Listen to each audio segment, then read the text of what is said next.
Assalamualaikum warahmatullahi wabarakatuh.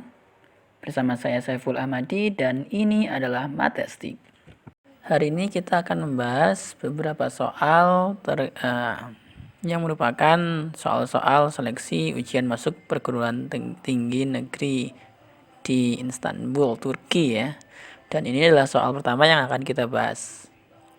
Nah, pada soal pertama ini kita diminta untuk menyederhanakan bentuk pecahan, yang mana pada pecahan ini kita punya penyebutnya tidak rasional ya. Ada bentuk akar di penyebutnya. Nah, untuk menyederhanakan bentuk ini, mari kita perhatikan baik-baik suku demi suku pada pecahan tersebut ya. Jadi ada 3 pecahan di fokus kita yang kita fokuskan di sini. Yang pertama adalah 10 per akar 6 min 1, 3 per akar 21, akar 6 per 2 min akar 3. Ketiga pecahan ini merupakan pecahan dengan penyebut tidak rasional ya. Untuk menyederhanakannya, kita hanya perlu mengalihkan dengan masing-masing penyebut dan pembilangnya dengan sekawan dari penyebutnya. Jadi akar 6 min 1 itu bersekawan dengan akar 6 plus 1, sehingga baik penyebut maupun pembilangnya kita kalikan keduanya dengan akar 6 plus 1 ya. Nah, selanjutnya perhatikan pada pembilang. Untuk mengalihkan 10 dengan akar 6 plus 1 kita bisa melakukan perkalian pelangi ya. Jadi 10 kita kalikan dengan akar 6 menghasilkan 10 akar 6, sedangkan 10 kita kalikan dengan 1 menghasilkan 10. Sedangkan untuk bagian penyebutnya, mengerjakannya kita bisa menggunakan rumus ya.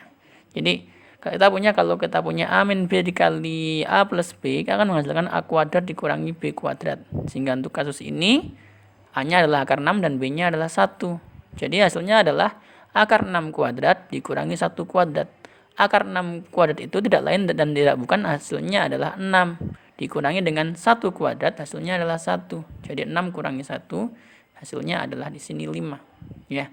Ternyata bentuk ini masih bisa kita sederhanakan lagi ya, yaitu 10 akar 6 kita bagi dengan 5 hasilnya 2 akar 6, sedangkan 10 kita bagi dengan 5 hasilnya adalah 2. Nah, bentuk selanjutnya pun juga sama ya, kita kalikan dengan akar sekawannya, lalu ketemu 3 akar 2 min 3 per 1, sehingga hasilnya adalah 3 akar 2 min 3. Pada yang terakhir ini kita juga sama, kita kalikan dengan akar sekawannya. Selanjutnya perhatikan baik-baik, akar 6 kali 2 hasilnya adalah 2 akar 6, sedangkan akar 6 dikali akar 3 hasilnya adalah akar dari 6 kali 3, yaitu akar 18. Di bagian bawah juga sama, 2 kuadrat 4 dikurangi 3 akar 3 kuadrat 3, jadi 4 kurangi 3 hasilnya adalah 1. Tapi perhatikan pada akar 18 ini. Oke, 2 akar 6 itu sudah paling sederhana ya, tapi untuk akar 18 ini bisa kita sederhanakan lagi. Kenapa? Karena akar 18 itu dapat kita tulis menjadi akar 9 dikali akar 2. Padahal akar 9 sendiri adalah 3. Sehingga ini sama hanya dengan 3 akar 2 ya. Jadi ini adalah bentuk paling sederhana dari pecahan yang ketiga. Nah, di sini kita sudah dapatkan bentuk paling sederhana dari ketiga pecahan tersebut. Langkah selanjutnya adalah masukkan ke soal. Nah, pada soal kita substitusikan saja bentuk yang sesuai ya. 10 akar 6 min 1 kita substitusikan 2 akar 6 plus 2 dan seterusnya. Nah, selanjutnya perhatikan baik-baik, ternyata 2 akar 6 dikurangi 2 akar 6 kita bisa caling coret di sini. Kita bisa lakukan kanselasi di sini. Selanjutnya, sedangkan 3 akar 2 dikurangi positif dari 3 akar 2 juga sama, ini juga saling coret. Sehingga di sini hanya tersisa 2 dan negatif 3. Sehingga 2 kurangi 3 sama dengan min 1. Sehingga jawaban pada soal ini adalah yang A.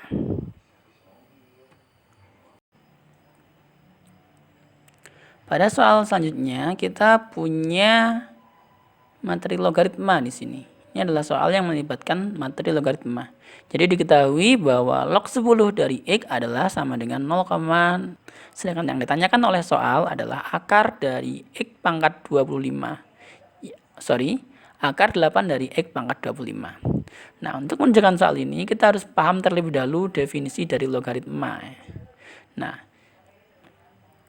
pahami betul-betul bahwa ketika kita punya log 10 dari X sama dengan 0,64, maka ini dapat kita katakan bahwa X itu adalah 10 pangkat 0,64.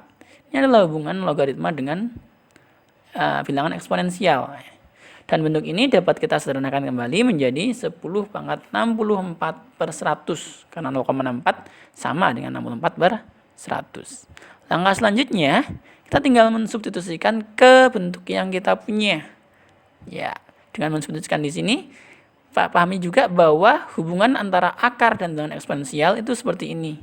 Jika kita punya X pangkat 25 di dalam akar 8, itu sama halnya dengan X pangkat 25 per 8. Nah, di sini kita tahu bersama tadi bahwa X-nya adalah 10 pangkat 64 per 100. Sehingga di sini dapat kita ubah menjadi 10 pangkat 64 per 100, pangkatkan lagi dengan 25 per 8. Dengan menggunakan sifat bilangan eksponensial, kita tahu bahwa jika ada pangkat berulang, maka sederhana saja kita kalikan pangkat yang di dalam dengan pangkat yang di luar. Sehingga kita punya 10 pangkat 64 per 100 dikali 25 per 8. Oke. Kita bisa saling coret ya. 64 dibagi 8 hasilnya 8. Sedangkan 25 dibagi dan 100 kita bisa coret hasilnya adalah 4 di sini. Sehingga 10 pangkat 8 per 4 yaitu 10 kuadrat. Dan hasil akhirnya adalah 100. Sehingga jawaban untuk soal ini adalah yang C. Pada soal selanjutnya kita punya polinomial ya. Di sini terdapat polinomial X pangkat 4 plus X pangkat 3 dikurangi A, X kuadrat dan seterusnya. Dan ditanyakan di soal adalah berapakah nilai B di sini. Nah, kalau kita lihat bentuk ini yang membuat rumit adalah QX-nya ya. QX yang bikin rumit. Nah, ide kita di sini adalah bagaimana agar QX ini bisa menghilang. Nah, perhatikan baik-baik. Kalau kita perhatikan betul-betul, X kuadrat plus 3X plus 2 ternyata dapat difaktorkan menjadi X plus 1 dan X plus 2. Nah, mengapa ini bermanfaat untuk kita? Perhatikan baik-baik apa yang terjadi ketika saya pilih X-nya sama dengan negatif 1.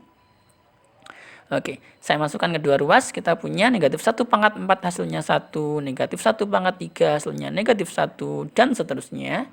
Tapi coba kalian fokus pada dalam kurung ini. Negatif 1 tambah 1 hasilnya adalah 0.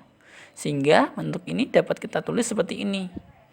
Negatif A tambah 2B, 1 sama min 1 saling coret ya, hapus. Sama dengan 0 kali dalam kurung 1 kali Q dalam kurung negatif 1 dikurangi 1. Nah, inilah 0 kali 1 kali Q min 1, kita bisa hapus. Karena 0 kali berapapun hasilnya adalah 0. Sehingga, persis seperti yang kita rencanakan, QX-nya terhapus, kita punya negatif A plus 2B sama dengan negatif 1. Nah, mari kita simpan terlebih dahulu bentuk ini. Langkah selanjutnya, mungkin kan sudah bisa memprediksi apa yang harus kita lakukan berikutnya. Oke, kita pilih X-nya sama dengan min 2. Agar supaya ini bisa terhapus kembali. Karena min 2 tambah 2 hasilnya adalah 0.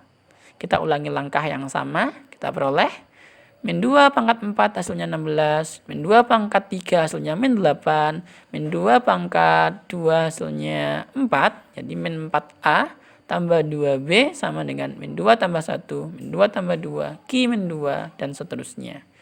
Nah, seperti yang kita rencanakan tadi, di ruas kanan kita punya negatif 1 dikali 0 kali Q min 2 dikurangi 3. Di ruas kiri kita punya 8 min 4A plus 2B. Nah, di sini karena perkalian dengan 0 habis, maka kita hapus saja. Kita peroleh negatif 4A plus 2B sama dengan negatif 11. Dan ternyata kita punya dua persamaan di sini. Persamaan yang pertama dan persamaan yang kedua. Apa yang terjadi ketika dua persamaan ini kita jodohkan?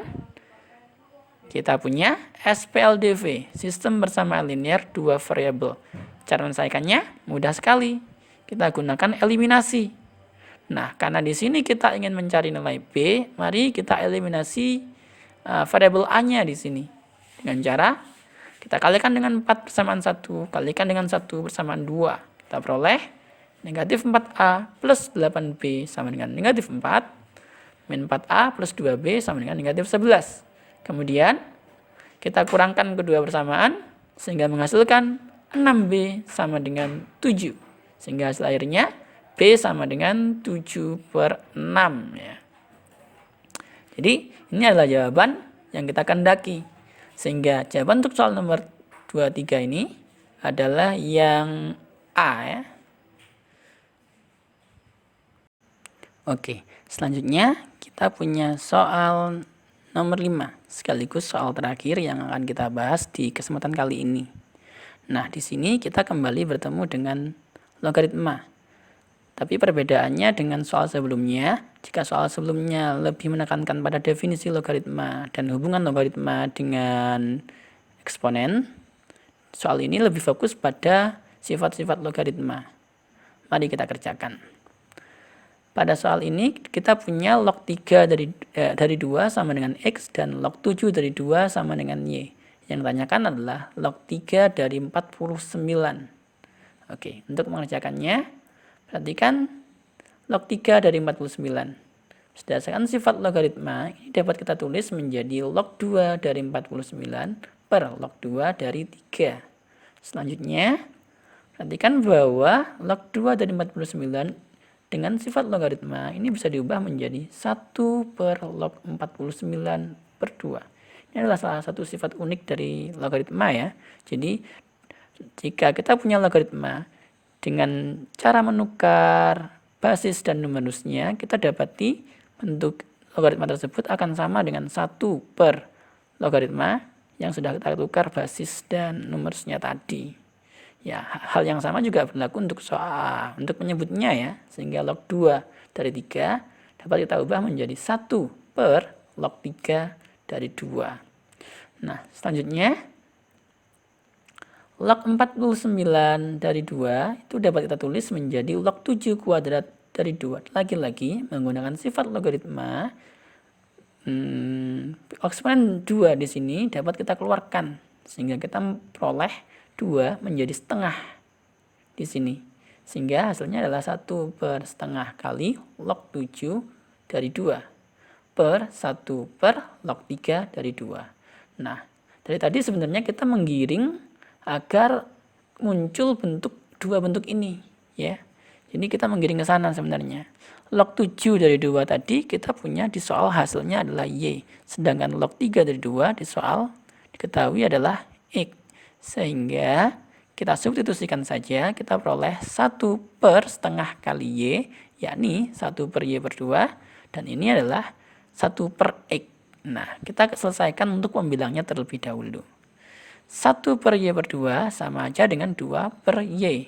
Selanjutnya, 2 per Y dibagi 1 per X sama aja dengan 2 per Y dikali kebalikannya, yakni X per 1 atau X. Sehingga hasil akhirnya adalah 2 kali X 2X per Y.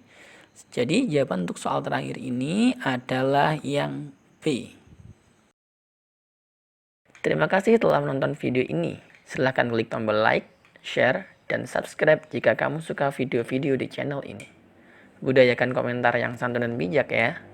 Jangan lupa aktifkan notifikasi agar kamu tidak ketinggalan video-video kami selanjutnya.